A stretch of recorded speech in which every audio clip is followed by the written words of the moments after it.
ಉತ್ತರ ಕರ್ನಾಟಕ ನ್ಯೂಸ್, ಇದು ಕನ್ನಡದ ಉಸಿರು.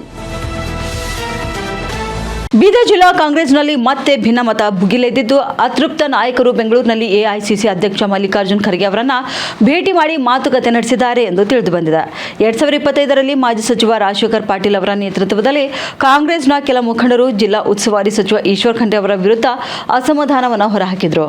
ಕಾಂಗ್ರೆಸ್ನ ರಾಷ್ಟ್ರೀಯ ನಾಯಕರನ್ನ ಭೇಟಿಯಾಗಿ ಈಶ್ವರ್ ಖಂಡ್ರೆ ಅವರ ವಿರುದ್ಧ ತಮ್ಮ ನಿಲುವನ್ನು ಕೂಡ ತಿಳಿಸಿದರು. ನಂತರದಲ್ಲಿ ಪತ್ರಿಕಾಗೋಷ್ಠಿ ಕೂಡ ನಡೆಸಿ ಅಸಮಾಧಾನ ವ್ಯಕ್ತಪಡಿಸಿದ್ದಾರೆ.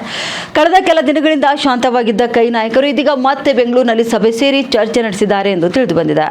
ಈ ಸಂದರ್ಭದಲ್ಲಿ ಮಾಜಿ ಸಚಿವ ರಾಜಶೇಖರ್ ಪಾಟೀಲ್, ಮಾಜಿ ವಿಧಾನ ಪರಿಷತ್ ಸದಸ್ಯರಾದ ಅರವಿಂದ್ ಕುಮಾರ್ ಅರಳಿ, ಕೆ ಪುಂಡ್ಲಿಕರಾವ್, ಧನರಾಜ್ ತಾಳಂಪಳ್ಳಿ, ಅಬ್ದುಲ್ ಮನ್ನಾನ್, ವಿದ್ಯಾಸಾಗರ್ ಸಿಂಧೆ ಸೇರಿದಂತೆ ಇತರ ಕಾಂಗ್ರೆಸ್ ನಾಯಕರು ಉಪಸ್ಥಿತರಿದ್ದರು.